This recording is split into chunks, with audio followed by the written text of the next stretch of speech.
Welcome back to ASL Chennai Speaks Out. Now, I want to start by asking Devendra Saharia of Ajuba. Companies do all kinds of audits, fire safety audit, all sort of audits. Have you ever done a health audit for your employees? Absolutely. In fact, just last week, our company won an award which talks about health awareness in the organization for 2 years. You do it regularly. We have a full-time in-house doctor.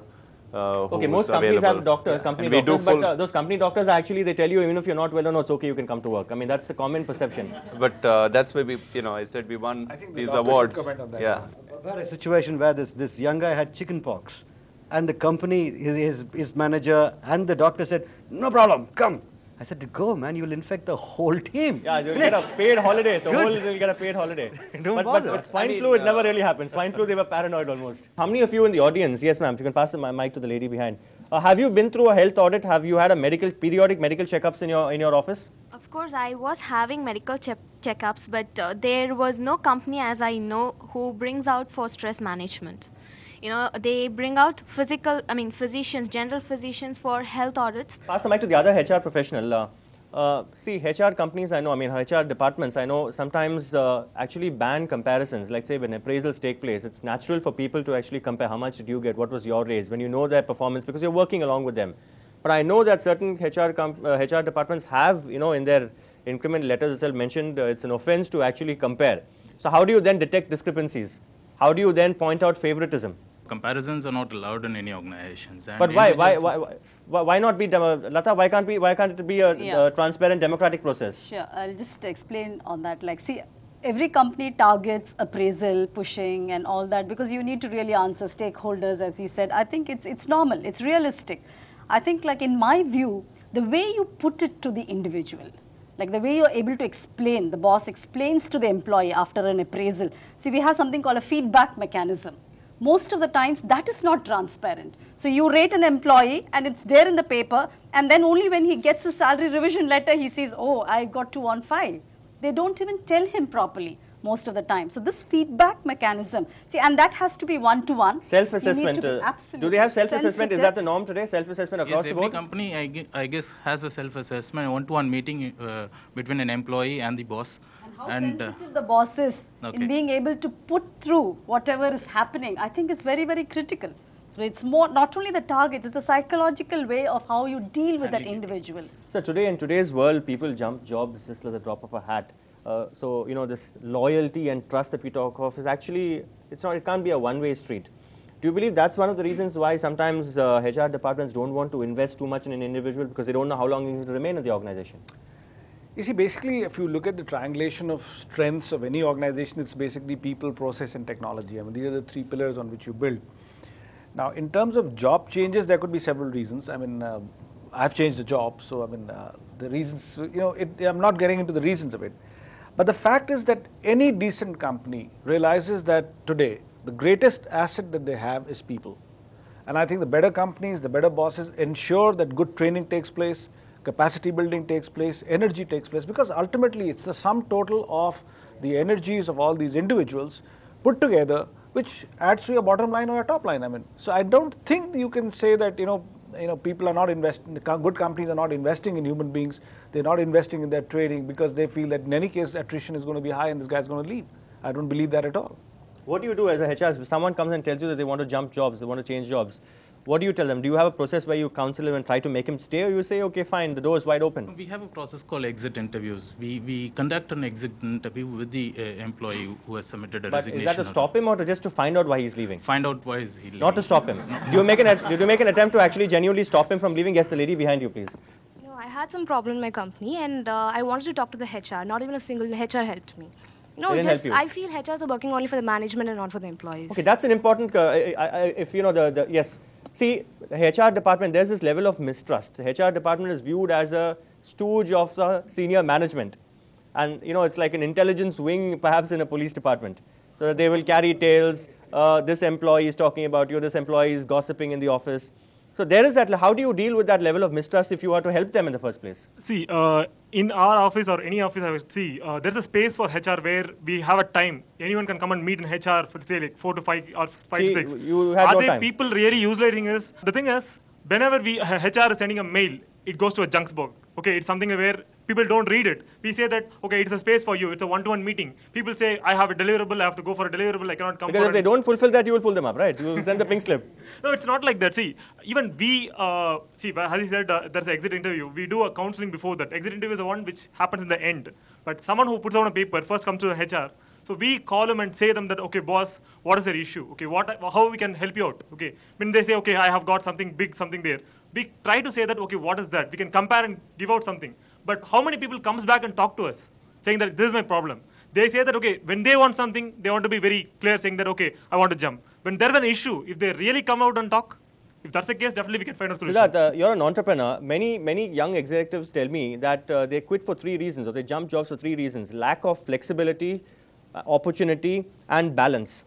And that's why many of them turn entrepreneurs, or some of them don't even, they straight away turn entrepreneurs, like in your case. But Sanjay, at least to answer a question on those 3 points, in our office, we have flexibility definitely as a key there. We let employees work the time they want to work, because we work on projects, and most often we no need 9 to to deliver. 5 job. Yeah, it's not a 9 to 5 job. Yeah, we expect people to be there on time, and finish the work, has scheduled or has necessary when you have to commit to the client overhead. In terms of opportunity, there are tremendous opportunities always. I have a person in the creative department who's not only doing the creative work but also handling the client, doing the costing, doing everything, because we created the opportunity for him or her to take it forward. Like I said earlier on, it's totally dependent on the individual.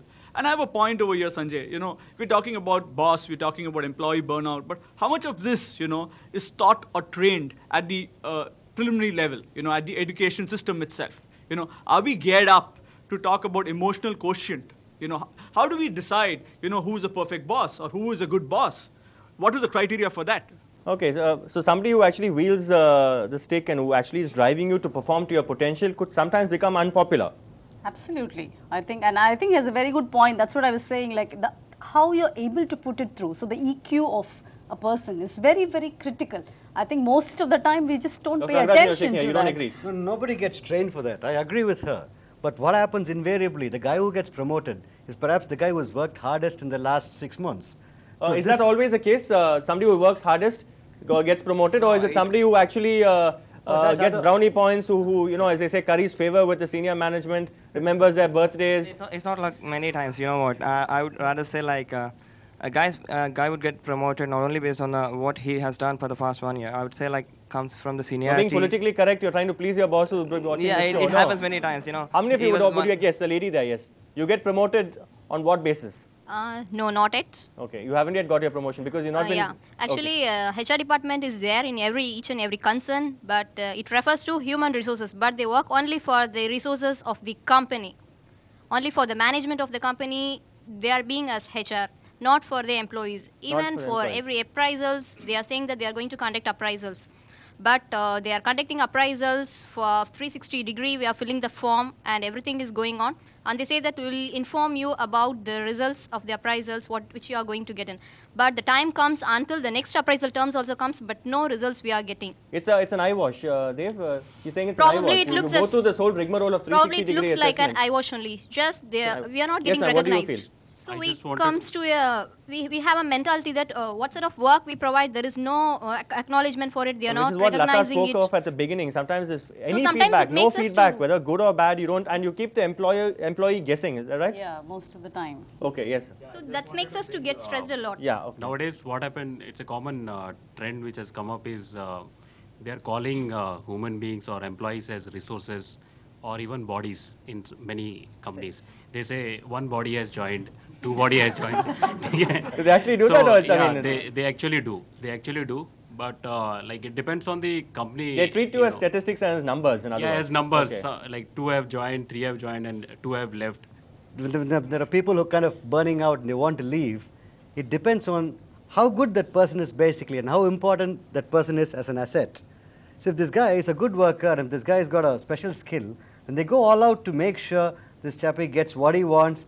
He can take time off, do whatever he wants to do, and come back recharged. And then they're still willing to negotiate with him as to what more they could provide. But if they have a non-performing asset, they're happy to let him go. But this non-performing asset, I mean, like not everybody needs to be this top flight Sachin Tendulkar batting away all the time, right? I mean, even he Sachin doesn't. scores a duck sometimes, Yeah, so yeah. you don't throw him out of the team because of that. Absolutely. Sir, if I could, what would you say to that girl, that young girl there who says that she's got no feedback from her office, she's gone through the process of 360-degree feedback, and still as we speak hasn't got any, hasn't heard from the HR department at all? Look, you've got to have choices. I mean, you have your own choices. You have choices within the department, within your own job, and you have choices outside of job. My point on this would be that, I mean, if it's an organization which is generally not taking care of its employees, which is you, then I don't think there's too much of a shelf life for that company nonetheless. I mean, I don't think a company can survive by neglecting its employees. And if you personally feel that the company is completely neglecting you as an individual, you have choices. I mean, you can change companies. Dave, do you have this concept of OT, overtime, in your office, in your organization? Yes. Do you believe that actually that could be the villain of the piece, that they are working, they've already gone through their shift, and then you're dangling some carrot with some overtime allowance and pushing them beyond their capacity, and some of them just for that carrot might probably burn out in the process?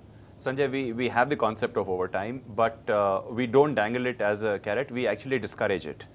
Okay. What we do is, in fact, if there is a manager who's going to have some people who will be working overtime, they need to get approval from the head of the department, because if someone is working overtime, that means we have not done our job right. Because our methods should have been such that we should have estimated what time it will take to get the job done. So overtime is not considered something positive. It's not in a sign company. of efficiency at all. In fact, it's of inefficiency. Absolutely. All right, time to slide into another break. When we come back, we'll talk to our panelists and the audience about the dangers of living life out of a suitcase.